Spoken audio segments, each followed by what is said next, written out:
this is Lynn's Romance Library. I'm Lynn, and we are doing the end of the year book tag today. So I originally saw paperbacks and planners. I believe it's Steph. I'm so bad at names. She posted it a couple days ago as of filming. I think I've also seen Sam from Sam Reads a Little and Tori from Novel Life also posted recently. So it's a fun end of the year tag. I tried to write down a couple things ahead of time, but I might also be winging it. So we'll see how this goes. So the first question of this tag is books or series that you've started and need to finish, or just things to kind of clear up your TBR, so to speak. So the first thing is, I generally, once I start it, I try and finish it unless I'm going to formally DNF, though I don't think I've really formally DNF'd a book before. But I read about 10 pages of Always Practice Safe Hex and I set it down, which wasn't in the mood for it. I had kind of some crazy things happening and just couldn't dive into it. So that is one that I got about 10 pages in, set it down. So I'd like to go back to that. It's by Juliette Cross. And then I also did about the same thing with the Dustwalker by Tiffany Roberts. It's a post-apocalyptic. At the time, I was not in a headspace for post-apocalyptic and all of the things that come with being in a post-apocalyptic world. And then finally, Throne of the Horde King by Zoey Draven. This is the final in the Horde Kings of Dakar, and I just don't think I wanted the series to end, and so I've been holding off on reading that book, and I need to just read it. Because once I've read it, I can move to something else in Zoey Draven's backlist. So anyway, I'm very excited about that, and I will be looking forward to getting to those books. Also, series that I've started and I'd like to continue or make progress in. I love the Collation series by Victoria Aveline. I've really been enjoying it. So there is a new release that I'd like to read that, and then I'll be all caught up in the series. I've been reading through the Bridgerton series, and I am on An Offer from a Gentleman, which is Benedict's series or book.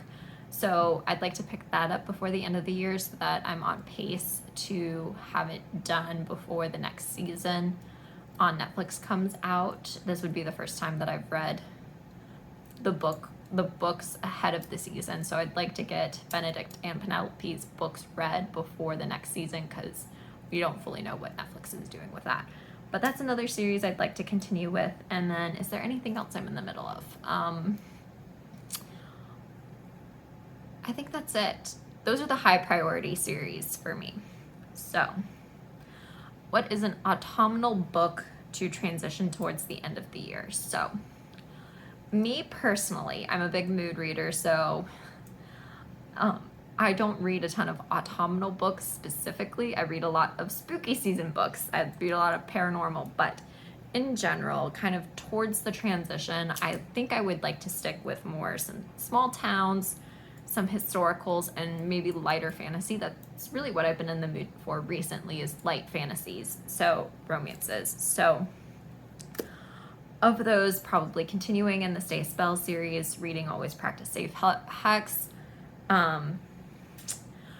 and there is Rev to the Max by, I believe, Melanie Moreland. That's a mechanic small town that would be also very interesting to read. And then I'm rereading the Innkeeper Chronicles by Ilona Andrews. This is a sci-fi fantasy, urban fantasy type story. It does have a slow romance and an overarching multi-book plot, which is fun. I just finished my reread of the first book, Clean Sweep, and I really enjoyed it. So continuing with that series. And then there's also an historical that I have on my eye to pick up shortly, and it's To All the Earls I've Loved Before. I believe it's by Jenna Edgewood, something like that. I'll of course have the covers posted. So those are books that I'm hoping to kind of transition towards the end of the year with, but books that I would recommend y'all to kind of pick up if you haven't already. Obviously, the Stay a Spell series, that's a major one. any of the books that I am picking up. Daphne Perry's Clifton Forge series is also really good for some small town vibes. Claire Kingsley has some good small towns as well. I've only read, I think, 1 or 2 of her books, but I really enjoy her. She has good small town vibes. Any Historical has great kind of cozy season vibes. I think Lisa Braden's Highlander series, I think, leans more towards fall autumnal vibes and would be good to transition into the winter or cold end of the year vibes, at least for me in North America. Yeah, so those are books that I think would either be good for y'all to pick up or that I plan on picking up to transition into the end of the year. The next prompt is new releases you are waiting for.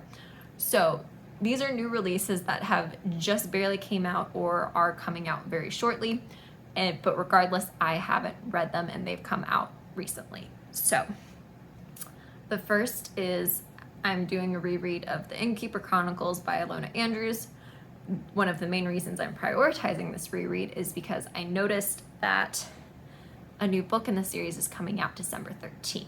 So I'm hoping to reread and then be able to pick up the newest book December 13th. So I'm very excited about that. I love this series so very much. Next is the Bromance book club next installment. I think it's a very merry bromance. This is the Country Stars book. He's kind of been a little bit of a puppy dog character. He's just so lovable and he loves everyone, but he's not really been in relationships, and so I think it might be a friends to lovers. I'm very excited about it. It is holiday. It came out at the beginning of November, but I am waiting for a library copy to be come available, so I am technically still waiting for it. Then end of December, I didn't write down the date. The next book in the Well Met series by Jen Deluca called Well Traveled is coming out. This is a cousin of the hero from book 3, I think. Anyway, our heroine has been kind of a hotshot lawyer, has been working herself to the bone, and she is kind of tired, and she's basically run away to join the Renaissance Fair and has been a manager for the kilted band group that's been traveling with the Ren Fair, and it's her relationship with the Playboy lead singer, I believe. So the characters are very interesting. I love the world so far. I don't know if I totally love with how much it's been expanding, because the characters are, I think, getting away from me as a reader a little bit, but love that series. And then, as I said, Resting Witch Face came out on October 31st, Halloween. And so that one only came out like 2 weeks ago, but it's not a wide release, or it's a release on everywhere for purchasing the ebook. And the author Juliette is going to transition to KU in a couple months. And so I'm going to be waiting for it to come up on KU because she's communicated that. And so I'm hoping that it'll transition to KU before the end of the year. If not, it'll be an early 2023 read. So those are some new releases that I am waiting for. The next prompt is 3 books to read before the end of the year. So basically anything on my TBR is fair game. I think ones that I'm highly prioritizing are books that are standalones, because I like knocking out some standalones. So books for me, I think Love in the Wild by Emma Castle. I think it's Castle. It's one of the Emmas that are on my TBR. There's like 4. But Love in the Wild, it's a Tarzan retelling. That one's kind of a high priority read. The audio I have on Hoopla. Oh, of course, Resisting Maxu by Victoria Aveline. This is the newest release in the Clation series. And this is what I think to date favorite alien romance series. So I've really enjoyed that. So it's that one's another high priority for the end of the year. And then let's see. I think Neva Altaj is another one that I really want to get to before the end of the year. She has a Mafia series that has really good disability and representation in them. Each book has some form of representation, and I've heard from Ava from Ava's romance books and a couple of other people that the representation's pretty good. So those are some that I really want to get to. And then if you haven't picked up some of these books, I would recommend picking them up before the end of the year because I think they have some great vibes. So for the end of the year, if you haven't picked up a Lyssa Kleypas, please pick up a Lyssa Kleypas historical. She is amazing. I love her. I have read her Ravenel series, which I have adored, and then I have yet to start any of her other series because I know that those would be the historicals I read. So I kind of jump around between authors reading an entire series before I move to the next one. So right now I'm on Elisa Braden's Rescued from Ruin series. Once I finish that, I'll probably jump back to Lyssa Kleypas, read one of her series, probably The Wallflowers, and then jump to someone else, maybe one of Tessa Dare's old series or Eloisa James, something like that. But if you haven't read Lyssa Kleypas, I highly suggest picking up Lyssa Kleypas or an Elisa Braden historical. Additionally, if you haven't read Transcendence by Shay Savage, oh my gosh, that book destroyed me. It, I believe, is sitting at my #1 book for the entire 2022 year so far. And I don't know if anything's going to unseat it, but we'll see. I don't read a ton of heart-aching books, so Transcendence is an epic romance, and I adored it. And then I'm gonna say J.T. Geisinger. I would say don't read Pen Pal. That was not my favorite book ever, but definitely the Queens and Monsters series. If you haven't picked that up, I highly, highly recommend it. My favorites are book 1 and book 3. And I always mess up the titles, so I'm not going to try on the titles, but those are really, really good, and I highly suggest those as well. If you haven't picked any of these authors up yet, please do so. Then a potential surprise favorite for the end of the year, something that I think could really blow me away as I pick it up in the next couple weeks. So the first is I have 3 arcs that I currently have pending that I still need to read and review. Of those, I have 1 historical, A Wicked Game by Kate Bateman. Historicals are hard for me to feel like they knocked it out of the park, so I doubt that one's going to be a surprise fave. But the other 2 are light fantasy / paranormal. The first is Beneath the Bloody Aurora. This is more an urban style fantasy. Our heroine runs off to Iceland or something and ends up getting embroiled in this fantasy world, and it sounds very interesting. It sounds very unique. I think that there's going to be non-traditional fantasy elements that are more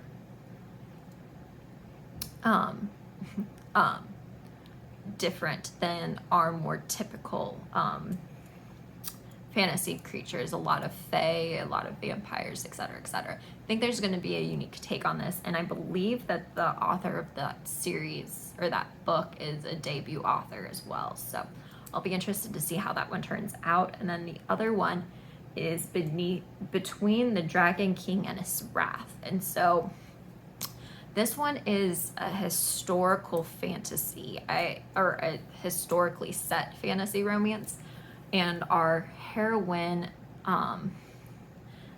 saves our hero in this point where I think he might be going mad or losing control or something, and so she puts a stop to it. But she kind of is on the outs because of it, or he ends up getting imprisoned or something, and she takes care of him. And once he remembers this moment of kindness that she bestows on him. And so when he manages to fight back his control or win back control, he brings her to him, and they kind of have this tumultuous relationship because he still has this anger and frustration and viciousness, and he's a dragon shifter, I think. and she has to deal with his moodiness. So I think that could be really, really intriguing. I've been kind of in the mood for some fantasy elements, and I think both of those could be surprises of the year, especially because they're arcs. I haven't heard anything about them. Then also Envy by Lana Pecherczyk. Every time I talk about this author in this book, I'm sorry. I'm not the person to ask for pronunciation, but it was a recommendation from Steph from Novelty Corner, and this is a superhero retelling series, and it's going to have a lot of science fiction elements, and I am so excited. I think that my favorite is going to be Envy, because that's going to be the most Arrow-like retelling, and that's my favorite superhero character. Again, I haven't read most of the original comics, so I'm going based off of the remakes on the CW. But oh, I love Arrow so much. So that's my favorite. I have not kept up with much superhero TV since Arrow concluded, so that'll tell you something. And then the last one is any 2023 plans for reading. So the first is I'm a mood reader. I don't try and put too many limitations on my reading, but I do have a couple of goals. This year I kept my Goodreads goal at 100 books, and I'm approaching 200 read for this year. I don't know if I'll hit it this year, but I think I'm going to be a little bit more ambitious, and I'm going to set the Goodreads goal at 200. So it's definitely going to be a more ambitious goal. I think I can hit it, especially with my current reading patterns. So that's one thing. The other thing is I'm going to implement kind of a goal system for me to read classics and nonfiction literature this year. So I don't necessarily talk about it a lot, but I have read classics. I have a couple behind me, and as well as some nonfiction books. And I think it's important both for me personally to not just read romance 100% of the time. So I'm going to, I think, try and read 6 nonfiction books and 6 classics. Those are kind of ones that I want to prioritize, kind of making sure that I know some of these references, staying up to date in certain things, especially the nonfiction books. I'm going to be looking at least some of them being teaching related and or mental health and confidence building type stuff. I want to participate more in book clubs. And as well as one thing is I've been trying behind the scenes to read a lot of the books that Smart Women Read Romance have read and done episodes on. This year, I think I had my goal set to have covered 25 of their episodes, to read the books and have re-listened to kind of hear their perspective. I like how they talk about books, as well as I find that my tastes for the most part have aligned with them. I think there's only been maybe 3 books that I haven't been in agreement with them on, so they're a great place for me to get recommendations and to find books that have maybe people aren't talking about as much. And so those are some things that are kind of goals and things that I want to take moving forward. And then I also want to mention that I have some channel goals. I want to get my video schedule to be a little bit more regular, and then I'd like to get it'll be kind of dependent on how my growth goes through the next month and a half, but I'm hoping to get past the 500 subscriber mark around this time next year or the end of 2023. So I think a stretch goal would be hitting monetization and 1,000 subscribers by the end of next year, but I don't think that's possible. I think 500 is a bit of a reach, but we'll see. So those are kind of my end of the year book tag thoughts. I would love to hear any of your thoughts to any of these questions. If you enjoyed this video, please like, comment, and subscribe so that other people can help find my video. And I look forward to seeing you in the next video. Bye.